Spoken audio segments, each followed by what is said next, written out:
हरिओम। जिस तरह आप लोगों के गुणों को स्वीकार करते हो, उसी तरह लोगों के अवगुणों को भी स्वीकार करना सीखो। अगर जीवन में शांति आनंद बनाए रखना है और रोज की किचकिच करनी है तो कुछ भी करो,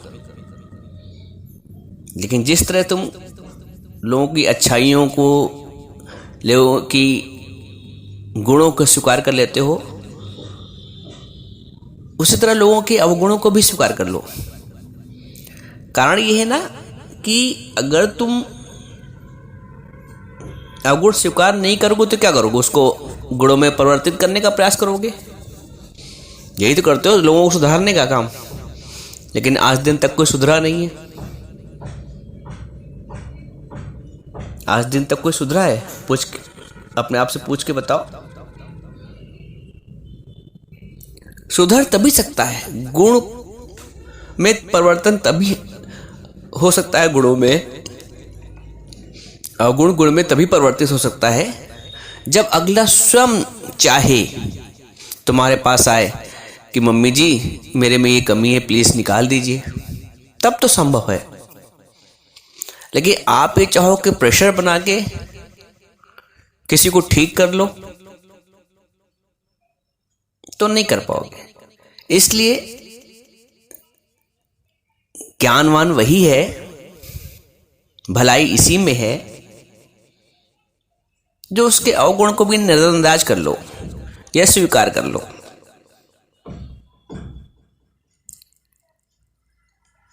हम अपनी बेटी को नहीं बदल पाते हैं तो बहू को क्या बदलेंगे? जो स्वयं से उत्पन्न है, साथ रही पली बड़ी है,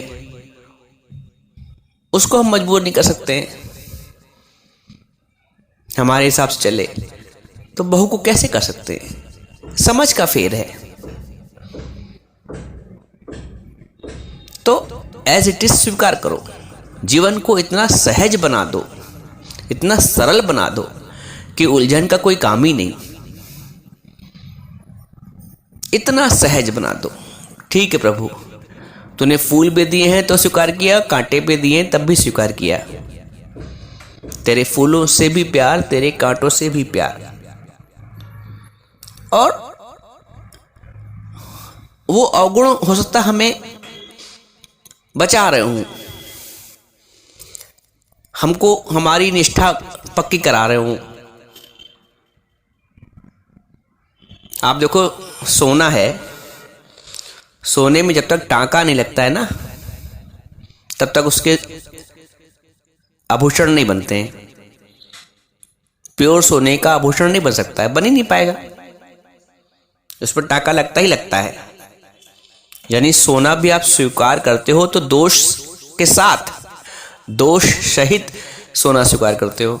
तो मालूम है कि इसमें टाका लगा है, तब भी खरीदते हो, क्योंकि समझौता करना ही पड़ेगा। बाजार से अनाज आता है तो उस पर कंकड़ मिक्स होते हैं, तो मालूम होगा तब भी खरीदते हो, स्वीकार करते हो। वैसे ही जो कर्म प्राणी अपने साथ मिले हुए हैं, उनको भी एज इट इज स्वीकार कर लो, वरना तुम सारा समय अपना उनको सुधारने में लग जाओगे और तब भी कोई सुधरेगा नहीं। इसलिए ये बात कही जाती है कि सबको सबके स्वभाव पे, सबको सबके संस्कार पे छोड़ दो। ज्ञान तुमने सुना है, सत्संग तुमने सुना है, बदल तुम सकते हो। ज्ञान तुम सुनो, बदले दूसरा, तो नहीं संभव है ना। ज्ञान तुमने सुना है तो बदलना भी तुम्हें पड़ेगा। प्रभु को तुम्हें प्राप्त करना है तो प्रभु जैसा बनना पड़ेगा। हर चीज को स्वीकार करना सीखो। ये जीवन का स्वरूप है, खट्टा मीठा। कभी खट्टा है, कभी मीठा है। धूप और छांव, रात और दिन, दोनों को स्वीकार करते हो ना। ऐसा नहीं करते कि मुझे खाली छांव चाहिए, धूप नहीं चाहिए, या खाली धूप चाहिए, छांव नहीं चाहिए। दोनों ही चाहिए, दोनों को स्वीकार करना पड़ता है। दिन और रात नहीं, मुझे रात चाहिए, दिन नहीं चाहिए, या मुझे दिन चाहिए, रात नहीं चाहिए। नहीं कर पाओगे ऐसा। दोनों को ही स्वीकार करना पड़ेगा, रात को और दिन को भी, धूप को और छांव को भी, खट्टे और मीठे को भी जीवन के। वैसे ही किसी के गुण को स्वीकार करो और अवगुण को भी स्वीकार कर लो। हल्के हो जाओ मन से, बोझ मत ला दो, जीवन को सरल और सहज बनाओ, अपनी मत चलाओ। दाग तो चांद पे भी है ना, लेकिन अच्छा लगता है। दाग चांद पे भी है लेकिन तुम्हें अच्छा लगता है, तो अपनी मत चलाओ, प्रभु की चलने दो। तुम अपने को बिल्कुल सहज कर लो, सरल कर लो, ढीला छोड़ दो। ज्यादा कसोगे ना नियमों में और पाबंदियों में ना, तो टूट जाओगे। ढोलक देखो, ज्यादा अगर कस दो तो फट जाती है, तो ज्यादा कसने की भी जरूरत नहीं है। सहज ही छोड़ दो, सरल छोड़ दो, सरल हो जाओ। जैसे तुम प्रशंसा करने वाले को स्वीकार करते हो, वैसे ही निंदा करने वालों को भी स्वीकार करो। प्रशंसा अच्छी लगती है, जैसे प्रशंसा करने वाले अच्छे लगते हैं, वैसे निंदा करने वाले और अच्छे लगने चाहिए। ताने कसने वाले और अच्छे लगने चाहिए, टॉन्ट कसने वाले और अच्छे लगने चाहिए, क्योंकि वो तुम्हें बचाते हैं। तभी कबीर ने बोला है, निंदक नेरे राखिए आंगन कुटी छवाएं, बिन साबुन पानी के निर्मल करे सुभाए। तो बिना साबुन और पानी के तुम्हारे स्वभाव को निर्मल कर देते हैं, स्वच्छ कर देते हैं। जो तुम्हारी निंदा कर रहे हैं वो तुम्हें बचा रहे हैं। बहुत पहले की बात है, एक दिन एक ने मुझे भी मेरे ज्ञान को लेकर बड़ा तंज कसा मेरे ऊपर। बड़े ज्ञान वाले हैं, छोटी उपन की बात है। उस दिन से मैं और सजग हो गया कि कहीं गलती से भी कोई अज्ञान वाला आचरण या इस शरीर या मन से या बुद्धि से ना हो जाए। तो उसने ताना कसा, उसने निंदा की, मैं उस दिन से और सजग हो गया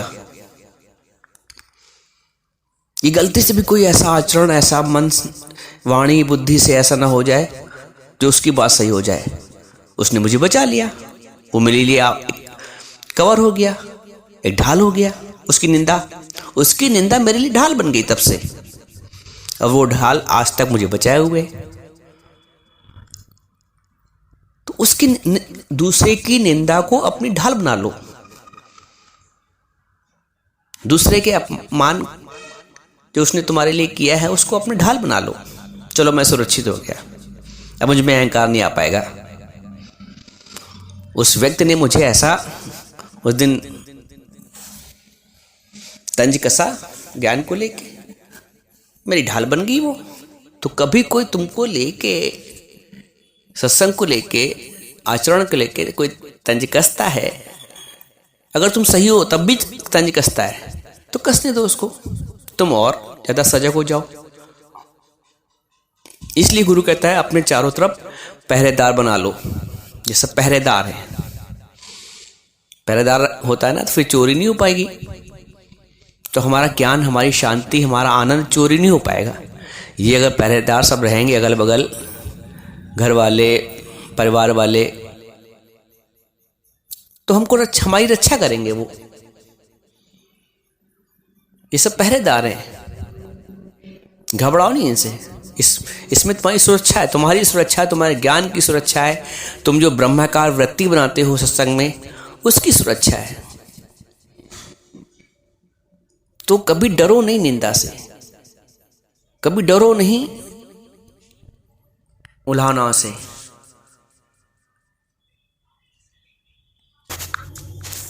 दूध में भी पानी मिलाया जाता है, निखालिस दूध भी नहीं दिया जाता है। तो गुण के साथ अगर अवगुण मिले हैं फ्री में, तो उनको स्वीकार करो। जैसे दूध के साथ पानी स्वीकार कर लेते हो, तो गुणों के साथ अवगुण भी स्वीकार कर लो, सहजता से, सरलता से। उलझो नहीं इसमें। तुम कर क्या सकते हो? बदल सकते हो। कोई किसी की कोई बात पसंद आपको नहीं है, मान लीजिए घर में ही है, तो क्या आप उसको बदल पाएंगे? आप सिर्फ अपने आप को दुखी कर पाएंगे। दुखी होना आपका स्वभाव ही नहीं। सोचना, विचारना, फिक्र करना आपका स्वभाव नहीं। गुरु कहता है thinking is not your real nature, when you think you are unnatural. क्या सोचते हो? अपनी सारी सोच प्रभु तक सीमित कर दो, उसके अलावा कुछ सोचना ही नहीं।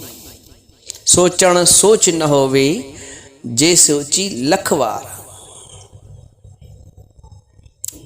अपनी सारी सोच प्रभु तक सीमित कर दो। एक अपना सर्किल है ज्ञान का, सत्संग का, वाणी का। विचार सारे प्रभु केंद्रित होने चाहिए। जगत केंद्रित विचार होंगे तो उलझन में आ जाओगे, फिर दोष दिखेगा, लोगों के कर्म दिखेंगे। लोगों के दोष देखने से बचना है, कर्म देखने से बचना है, तो अपने विचारों को प्रभु तक केंद्रित कर दो। फिर जैसे कबीरदास कहते नहीं, जैसे उड़ जहाज को पंछी फिर जहाज पे आवे, मेरो मन अनंत कहाँ सुख पावे। संसार के व्यक्तियों में, वस्तुओं में, परिस्थितियों में सुख नहीं है। इसलिए जो साधक है, जो जिज्ञासु है, वो फिर अपना मन परमात्मा में जोड़ देता है, फिर अपना मन परमात्मा में जोड़ देता है। उसका यही अभ्यास है। भगवान ने दो बातें बोली ना, अभ्यास और वैराग। तो ज्ञानी की नित्य यही चल रहा करता है, अभ्यास, हर पल अभ्यास और वैराग। वैराग ये कि सब ये झूठ है, क्योंकि कल भी नहीं था, आज है, कल नहीं रहेगा। तो जो चीज़ नहीं रहने वाली है, सदा न संग सहेलियाँ, सदा न राजा देश, सदा न इस जग जीवना, सदा न काला केश। तो जो चीज़ सदा रहने वाली नहीं है उसके विषय में क्या सोचना। अपने को, अपनी शांति को भंग करना, अपने आनंद को भंग करना। जो सदा रहने वाला उसके लिए, मैंने बताया ना, अब बार बार अपनी सोच को परमात्मा तक सीमित कर दो। तो जो सदा रहने वाला उसके साथ जुड़ो। जो नश्वर है, जो जा रहा है प्रतिपल, उसके साथ तोड़ दो नाता, मन से नाता तोड़ दो। न मैं किसी का, न कोई मेरा। ऊपर से व्यवहार करते हुए, सदाचरण करते हुए, अंदर से निरासक्त। घर में काम वाली आती है या बच्चों को संभालने वाली आती है तो सारे कर्म फर्ज करती है, लेकिन अंदर से उसको पता है कि मेरे बच्चे नहीं है ये जिस घर में मैं काम करने आई हूँ मेरा घर नहीं है। तो सेवा कर भी रही है और निरासक्त भी है। ऐसे ही आप भी जिस घर में हैं, जिस परिस्थिति में हैं, शरीर से सेवा करिए और अंदर से अपना भाव पक्का हो कि न मैं किसी का, न कोई मेरा।